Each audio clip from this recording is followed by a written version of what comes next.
ने संकेत पॉजिटिव दिया। किसी को उम्मीद नहीं थी कि ट्रंप इतने पॉजिटिव तौर पर निकल कर आएंगे, लेकिन उन्होंने ये कहा कि नहीं, उनकी जो बातें थी बहुत सारी बातें सही हैं, लेकिन हम आगे बढ़ रहे हैं।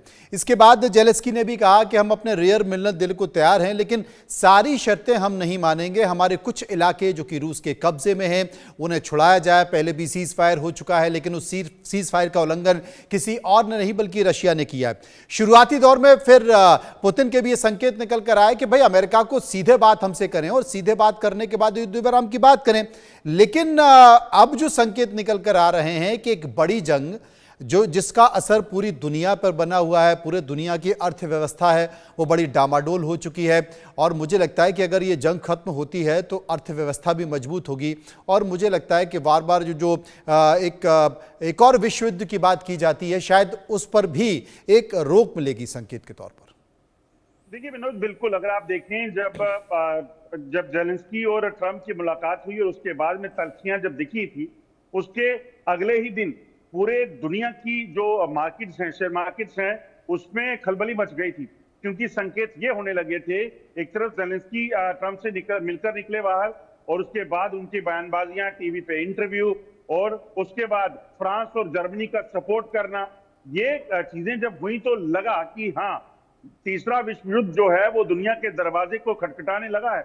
इस चीज की ज्यादा चिंता है। आपको बताऊं, इजराइल और हमास का युद्ध भी चला, लंबे समय से चल रहा था, मगर विश्व युद्ध का शक्ल वो ले सकता है ऐसा नहीं हो रहा था। मगर रशिया और यूक्रेन की वॉर में जब फ्रांस, जर्मनी और बाकी देश जो नाटो कंट्रीज जब उनको सपोर्ट कर रही थी, वो चीजें जो थी वो एक बड़ा कारण हो सकती थी कि तीसरा विश्व युद्ध का जो है वो आगाज हो सके। और इसी चीज के लिए जब ट्रंप सत्ता में आने वाले थे, उन्होंने तब कहा था कि ये जो युद्ध चल रहे हैं दोनों में इनको रोक दूंगा।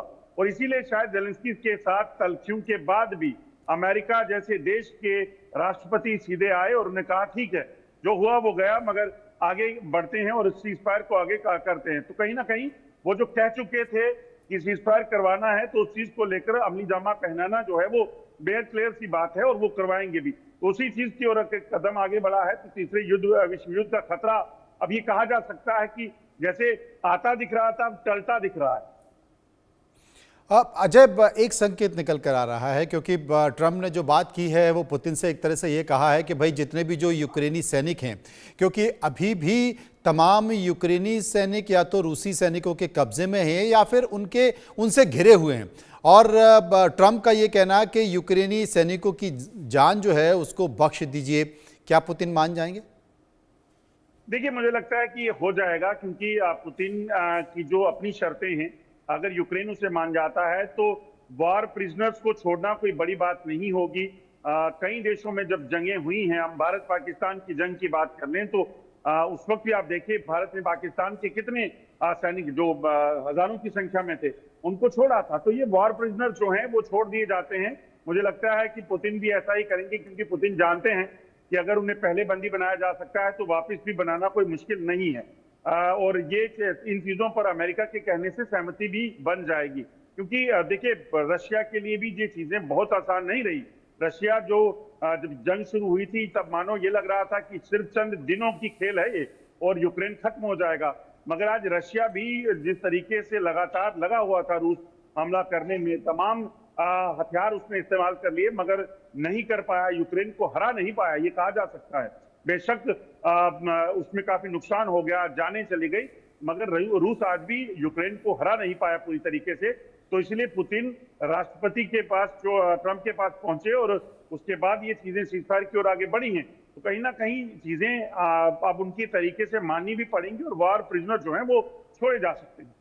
और देखना होगा कि जिन वो इलाके जिस पर कर रूस ने कब्जा कर लिया है, क्रोएशिया जैसे इलाके या तमाम दूसरे इलाके, उसे छोड़ने की बात जेलेंस्की कर रहे हैं, क्या उस पर कोई बात बन पाएगी या उसके बिना भी ये समझौता हो पाएगा? सबको इंतजार होगा। शुक्रिया करेंगे अजय जांडेल का, जो विस्तार से हमें जानकारी दे रहे थे। आगे बढ़ते हैं, बात करते हैं अमृतसर की। अमृतसर से इस वक्त